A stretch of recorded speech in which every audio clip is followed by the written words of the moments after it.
Fala galera, mais um episódio do Papo de Trader, dessa vez com Sérgio Cacciatore. Nós vamos falar sobre operações automatizadas, que para mim, sem dúvida, é o melhor tema para se falar no mercado financeiro, porque ainda é muito pouco difundido no Brasil. A título de curiosidade, no mercado americano, 70% das pessoas que operam na bolsa são através de robôs. Já no mercado brasileiro, a gente não tem nem 20% do nosso mercado nas operações automatizadas via robô. Então a gente vai trazer isso hoje no podcast. E obrigado por estar aqui na Genial Investimentos para falar de operações automatizadas. Primeiramente, boa tarde aí para todo mundo. Obrigado pelo convite, Lucas. Obrigado pela TB aí por estar me recebendo. Cara, é assim, o que eu pude reparar no decorrer do tempo é que a galera, por mais que saibam fazer operações manuais, ainda falham dentro do próprio operacional.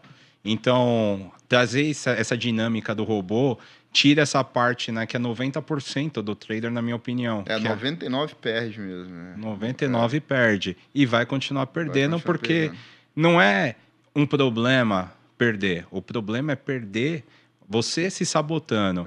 De forma desenfreada. Exatamente. Então, por isso que eu trouxe muito forte essa questão de automação. Eu ensino as pessoas também a fazerem operações manuais, mas eu sempre defendo, a priori, o robô. Porque o robô não vai ter emoção. O que ele tiver que fazer, ele vai fazer, independente se você quiser fazer ou não. Então, ele vai sempre trazer isso. Perfeito. E, assim, conta um pouco da sua trajetória. Você falou sobre as operações, mas, assim, como que você chegou até as operações automatizadas? Como que foi essa trajetória lá no início do mercado? Quais as dificuldades para trazer para a nossa audiência? Tá, vamos lá. Primeiro, eu venho da área de programação, eu sou engenheiro de dados. Que legal. Porém, lá no início, quando eu comecei a buscar informação, eu pude perceber que foi muita carência de informação. A informação que a gente tem disponível não é uma informação tão boa. Então, eu fui buscar base acadêmica e depois base prática. Então, eu fui me aperfeiçoando fazendo engenharia de dados, depois eu fui para a parte de economia, depois eu juntei os dois e fui direto para uma programação específica. Então, eu comecei a voltar os meus estudos para ir amplamente para o robô. Então, quando a gente começou, né, eu comecei no primeiro momento fazendo tudo sozinho, eu comecei a encontrar dificuldades onde? Encontrar o ponto-chave de onde eu vou fazer o quê. E foi aí que eu criei, né, um método que eu chamo ele de 4W, que é o Why, Where, When, Who, que seria quando, onde, porquê, quem. Que no meu primeiro contato, né, que eu tive com o mercado, eu percebi que você tem que estar baseado em alguma coisa. Sim. Você tem que estar calçado. Operar por operar não ganha dinheiro. Você vai estar jogando roleta russa. Isso. E normalmente a bala que você vai soltar vai sair. Então, assim, baseado nisso daí, eu comecei a encontrar leituras do mercado que me fossem trazer essa dinâmica. Se eu vou entrar em algum lugar, por que eu vou entrar, quando eu vou entrar e com quem. Então, baseado nisso, que eu comecei a criar todos os meus estudos em programação. Então, todo o desenvolvimento de robô, eu já tomei muito na cabeça, tá? Sim, normal. No mercado, quem não toma stop é porque não opera. Foi muito teste mesmo, até chegar em um projeto final que tem sido muito bom. Ele tem muito bom. E assim, eu trouxe um pouquinho, né, dessa vontade de criar um operacional muito bom, junto com o ódio de tomar stop. Então eu procurei um operacional conservador, voltado para o conservador, que ele tomasse o mínimo possível. Entendi. E essa foi a maior dificuldade. Foi basicamente um ano inteiro em um único código. Entendi. Todos os dias. Então você não foi simplesmente um entusiasta do mercado que chegou, vou programar uma automação, você realmente estudou aquilo que você hoje pratica, né? Aquilo que você realmente utiliza dentro do mercado nessa automação que você tem hoje. Então foi uma base de estudos que você fez dentro do mercado e fora da parte de programação que você estudou para trazer essa solução que tem hoje, certo? Exatamente.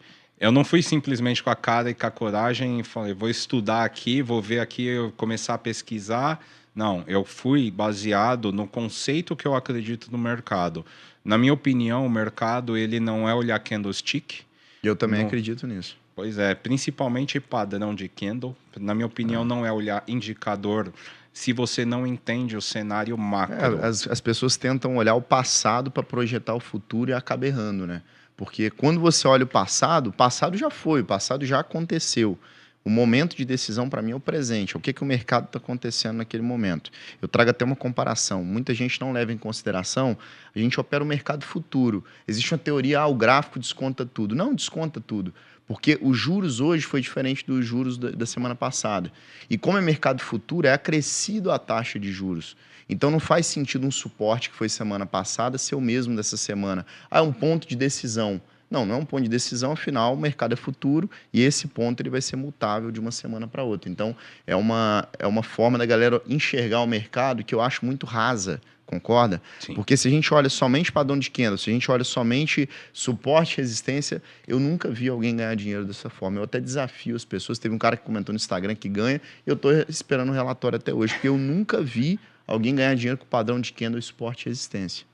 É porque não existe. É. Não existe. Para mim é uma teoria que criaram lá atrás, que para analisar passado, né? Porque realmente, de vez em quando, vai bater ali o mesmo suporte, a mesma resistência, mas não é a fundo que, poxa, o mercado ele parou ali porque tem um suporte, parou ali porque tem uma resistência.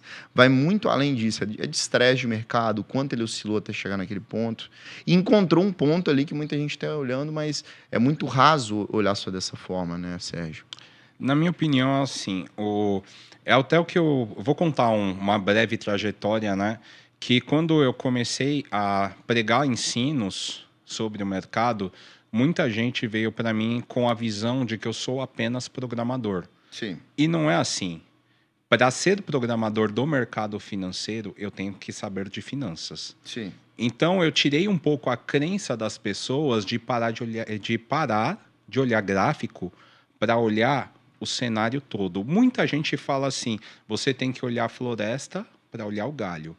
Só que a floresta não é olhar tempos grandes, olhar lá 2010, 2005. A floresta é você olhar a macroeconomia, você entender de política, geopolítica, geoeconomia, você entender o que está acontecendo para ter oscilação.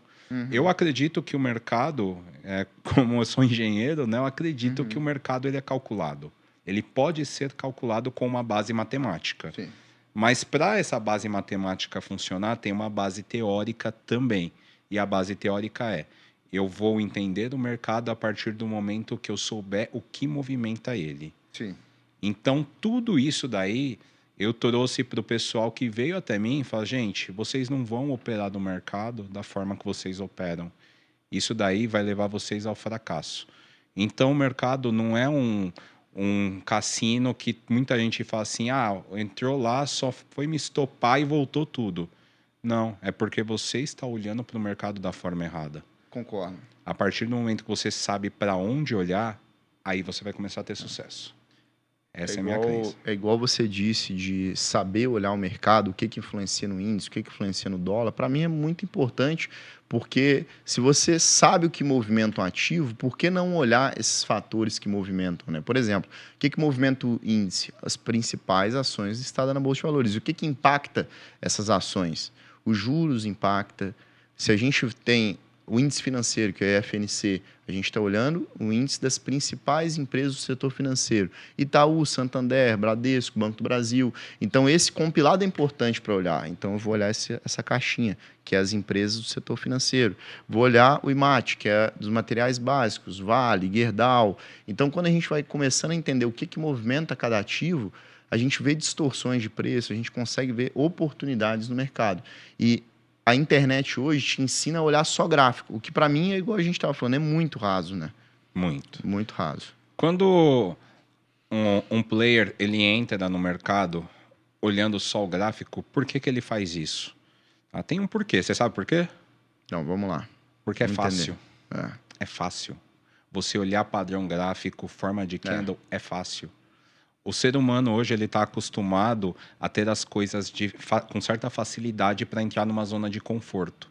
Sim. E o problema do ser humano, nesse ponto que a gente está falando do mercado, não é só ele estar na zona de conforto.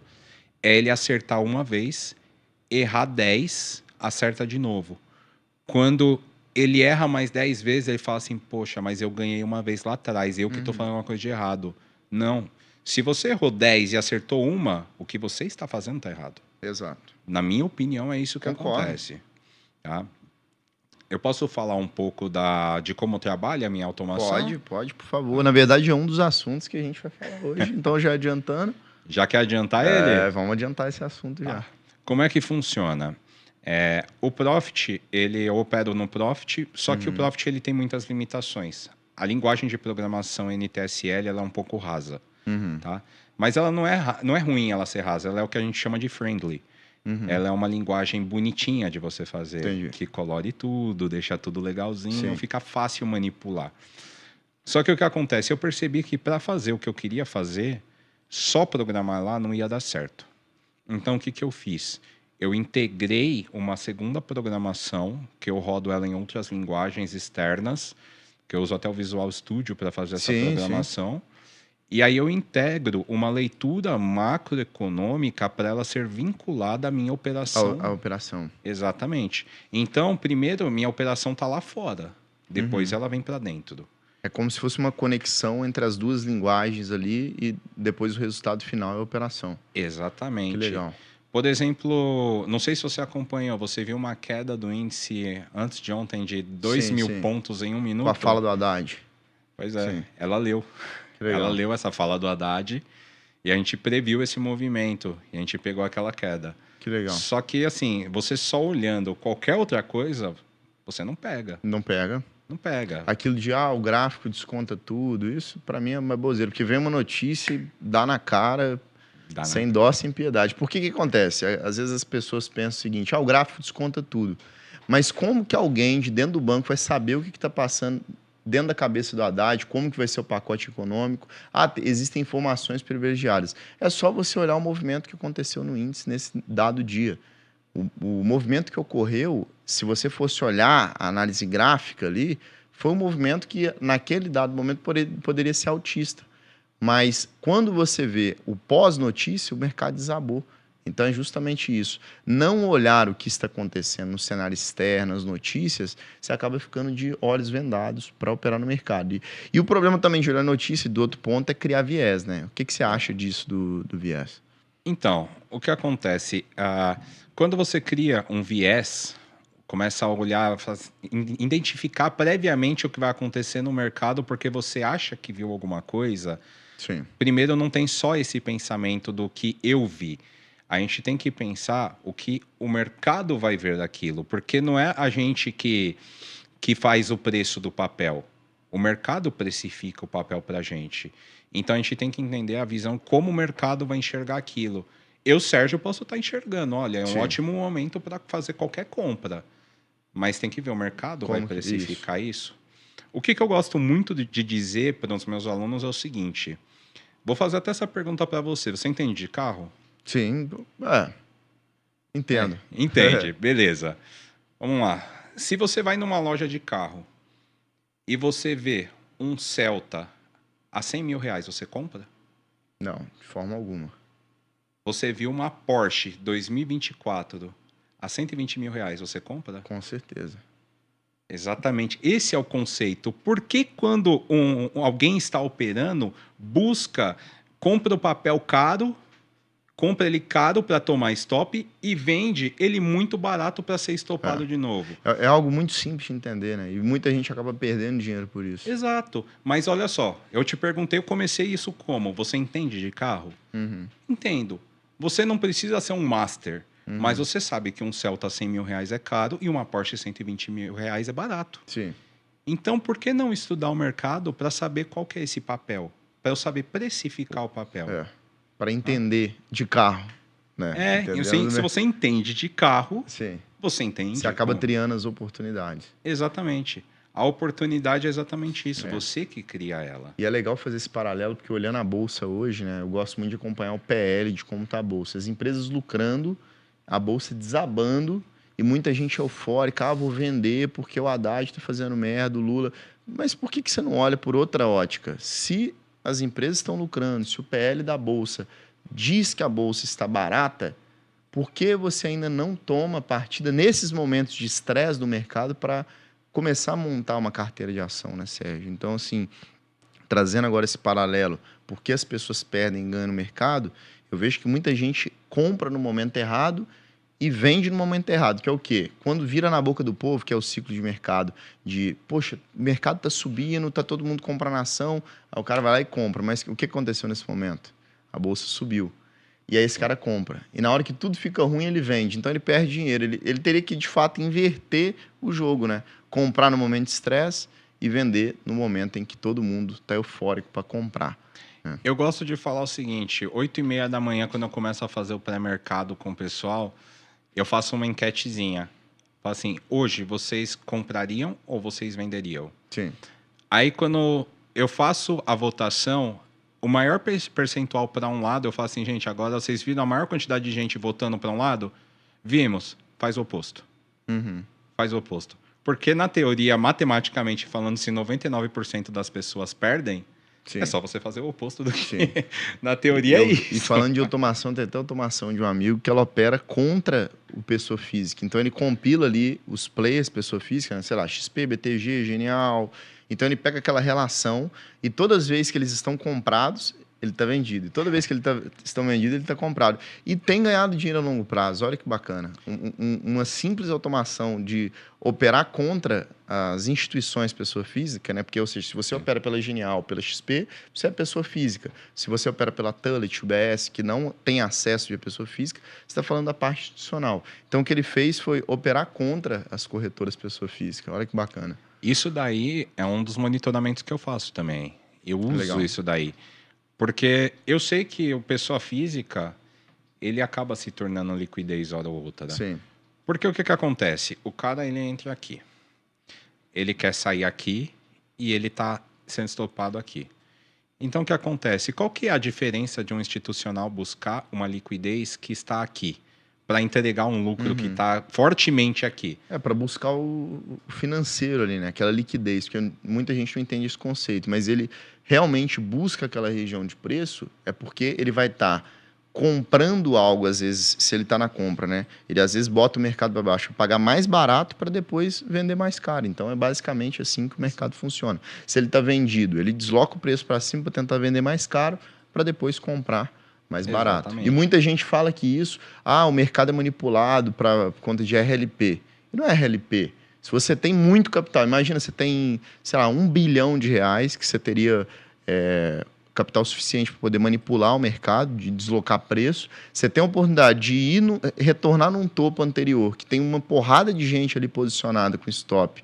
Você tem a oportunidade de buscar ali, você não iria fazer isso? É claro que você iria fazer, e é isso que as instituições fazem. Eu não chamo isso de manipulação. Eu chamo isso de estratégia. Estratégia, perfeito. Estratégia. Cai de novo no conceito do carro. Legal. Eu vou buscar o carro mais barato. Sim. Então, eu quero ir até lá. Se eu tenho condição de ir até lá, eu vou até lá. Legal. De fato, agora eu vou parar de usar a palavra manipulação, porque é verdade. É estratégia. É estratégia. Então, assim, o que a gente tem que enxergar hoje para operar de uma forma mais precisa eu não vou ver a manipulação do mercado. Sim. Eu vou ver qual estratégia que o mercado está adotando. Muita gente fez um questionamento comigo na semana passada, se eu não me engano foi na semana passada, que o meu robô ele tava nas máximas do dia, ele estava comprando. Comprando. Ele subiu comprando. E aí chegou na máxima, no pico, comprou de novo. O que aconteceu? Rompeu e rompeu. O mercado disparou. Aí muita gente fala assim, nossa, é corajoso esse robô. Eu falei, não é que ele é corajoso. É porque ele faz o que vocês não fazem. Vocês estão tentando adivinhar topos, fundos, suportes, resistências. Vocês estão tentando adivinhar. Sim. No momento que você olha lá, uma mínima do dia, uma máxima de um dia anterior. Eu vou entrar aqui. Você está chutando. Você não tem um conceito formado. Você não tem um conceito. Entra naquele ponto que eu disse de operar suporte e resistência. É muito raso. Exatamente. Que nem você pode ter a sua margem de perca, mas eu tenho certeza que no longo prazo você fecha positivo. Sim. Eu fecho positivo. Só que quem opera e busca um conhecimento raso vai ter operações rasas. Sim. Tá? E quando tem essas operações rasas, é um problema. Tá? Sim. Ontem perguntaram para mim o seguinte, Sérgio, você vai abrir o mercado aí, o que você vai fazer hoje? Eu falei, eu vou vender. O dia inteiro. Vou vender e vender e vender. Fala, mas por que você vai vender? Falei, porque o mercado está me indicando venda. O mercado precificou o papel. Por que eu vou querer tentar comprar? Mas olha só, ele está na mínima de não sei que mês, de que ano. Falei, gente... Essa é a fórmula. Esticou demais. Nossa, para mim a palavra esticou demais me dá até arrepio. Esticou demais. Mas eu mando no mercado, pode esticar, mas a pandemia foi a prova. A pandemia o mercado desabava 3.000 pontos sem nem respirar e eu comprava. Por quê? Esticou demais. Aí eu fui aprendendo. Aquele feeling de mercado que me deu na pandemia, eu vou levar isso para a vida inteira. Que foi o quê? Nunca esticou demais. Tudo pode piorar e tudo pode piorar e muito. Ou tudo pode melhorar e muito, né? Se o mercado for autista. Então, é assim, é um conceito de aleatoriedade, né? Que as pessoas trazem assim. Eu vou olhar um movimento assim. Eu vou medir aquele movimento. Eu não sei se você é a favor, mas eu sou totalmente contra o conceito de Fibonacci, tá? Não, a razão áurea pode funcionar para muita coisa. Eu assim, até para opinar sobre Fibonacci, não é que eu não acredito. Eu acho que, assim, mercados existem pontos. Eu não uso Fibonacci para ficar operando em si, não é uma tomada de decisão. Mas o que para mim é verdade, o que para mim é uma verdade, aquela região em si é uma região importante porque você tem 50% de um movimento e 50% não é FIBO, tem muita gente que confunde isso. Sim. 50% é 50% do movimento, que para mim é um ponto muito importante. Porque se o mercado subiu 10%, ele retorna, então ele tem um ponto importante ali. Mas para mim não é um ponto que, poxa, eu vou comprar porque tem FIBO. Para mim aquela região ali é uma região que tem uma certa tomada de decisão. Agora, tipo de alvo de Fibonacci, esse tipo de coisa, eu já não... Assim, o conceito de 50%... Você tem irmão? Tem. 2. Então você deve entender. Você, quando era criança, o seu pai ou sua mãe te dava R$10. Sim. E falava assim, divide com seu irmão. Uhum. Então você já vem desse conceito de 50%, né, do metade para você e metade para mim. Uhum. Ele é um conceito que é doutrinado culturalmente no mundo todo. Sim. Então, por isso 50% ele tem uma relevância. Sim. Mas é um conceito cultural de doutrina. Aí vai cair numa questão. O mercado não é só o que acha que é. E por isso que eu levo isso de comparação. Não é um ponto de tomada de decisão. É um ponto de confluência para olhar alguma coisa. Ó, chegou num ponto importante. Então não é que eu não acredito em FIBO. Naquele ponto eu vou olhar com uma forma mais específica. Eu vou tentar buscar algo naquele ponto, se houver. Se não houver, eu deixo de lado. Não vou entrar porque está numa região de FIBO. Não, isso daí é aquilo lá. Mas eu comprei no 61.8 e desabou tudo. Desabou tudo. E vai desabar mais. É porque não entende o conceito. Não. Falta estudo, Lucas. Falta estudo. Falta interesse, tá? Então, assim, a falta de interesse... Cara, é assim, eu fiz 5 anos de engenharia civil, mais 5 anos de engenharia de dados, e eu fiz uma pós-graduação em economia, mais 2 anos. Eu tive 12 anos de estudo para poder entender raso. Eu considero o meu conhecimento raso. Do como funciona a mecânica das engrenagens do mercado. Aí o cara vai e faz um curso no YouTube de 20 minutos de e price fala action. O cara vai lá, olha um price action, pô, tô pronto para operar agora. Vou lá, vou ficar milionário. Toma na cabeça. O tanto que eu ouvi de gente falar assim, eu vou ficar milionário fazendo uma projeção aqui do meu capital. Em 3 meses, o meu capital de R$1.000 vai virar R$85 mil. Eu já ouvi muito isso. De alavancagem. Nossa, isso aí... Eu ouvi isso até dizer chega. Até dizer chega, tá? Aí eu comecei, cara, a colocar uma ideia diferente na cabeça das pessoas. Sabe? Eu não sou um cara que fica alisando, Lucas. Eu não fico alisando ninguém. Sim. O cara, quando chega para mim e fala assim, olha, Sérgio, eu quero treinar com você. Assim, se você errar, eu vou mostrar o seu erro. Se você acertar, eu vou mostrar seu acerto, mas vou dizer que você pode melhorar. Então, assim, se você espera que eu fique passando a mão na tua cabeça para você aprender alguma coisa, não vai ser assim. Sim. Porque se eu passar a mão na tua cabeça aqui, o mercado vai te cobrar lá. Sim. Quando você for para lá, ele vai te cobrar. E vai doer. E como machuca, né? Machuca. Ô, Sérgio, e assim, para a gente fazer as considerações finais, o que você dá de conselho para aquela pessoa que está começando o mercado, está engatinhando, está batendo cabeça, dando murro em ponta de faca. Esse cara está operando price action. O que você dá de conselho para esse cara? É para olhar para lá? Isso. Eu vou olhar para lá. Ó. Gente, quando vocês forem começar no mercado, primeiro vocês vão pensar em 3 coisas, tá? Vocês vão pensar em estudar, tá? E eu não digo em estudar conteúdo raso. Vão buscar conhecimento profundo. Vocês vão buscar entender se vocês vão operar um ativo em específico, porque, cara, tá cheio disso, tá? Operar 50 ativos ao mesmo tempo. Maior burrice, você não entende o que está acontecendo em cada. Então, assim, entenda o ativo que você está operando e por que você está fazendo aquilo. E o terceiro e último passo é o seguinte: se vocês têm uma estratégia que está se consolidando na cabeça, teste ela e não fuja da sua própria estratégia. Você colocou aquilo na sua cabeça, então você está fazendo aquilo. Se você se sabotar dentro do seu próprio operacional, vai dar ruim. Vai dar ruim. E se não tem estômago, opera por automação. Que é o mais importante. É aquilo, se você está no mercado financeiro por dinheiro, vai para automação, porque você está muito suscetível a não ganhar dinheiro operando manual. Essa é a realidade. Eu estou dentro de uma instituição financeira e falando a verdade para você, porque para mim, eu ganho dinheiro com a verdade. Eu prefiro ser verdadeiro naquilo que eu prego. E é essa a realidade, né, Sérgio? Para ganhar, você está no mercado financeiro por dinheiro, não é porque você gosta, vai operar de forma automatizada que você vai ser mais feliz. Cara, você está tirando o emocional, está tirando o sentimento, liga a automação, vai fazer o que for da vida. Quando voltar, se eu ganhei, beleza. Se eu perdi, beleza também. Se eu fechei o meu mês positivo, eu já estou bem. Sim. Então, assim, opera por automação, tira o emocional fora. Porque sabe aquele negocinho lá, putz, a operação tá indo contra, dá o friozinho na barriga. Dá o friozinho na barriga. Dá. Então, assim, eu vou até fazer um aspas final, tá? Só pra gente finalizar aqui, hoje, eu já operei muito na mão. Hoje, eu zero operação na mão. Zero. Não faço mais. Eu não opero na mão. Eu ligo o meu robô de manhã. Acabou, e vou fazer qualquer outra coisa da vida, inclusive te atormentar. É isso. Para mim, galera, a melhor maneira de você começar no mercado financeiro, ou se você já está e não tem consistência, é através de operações automatizadas. E tá aqui, trouxemos o Sérgio, que é especialista no assunto. Como a gente disse, né? Não é qualquer um que está aí na internet para te vender alguma coisa, é uma pessoa realmente capacitada.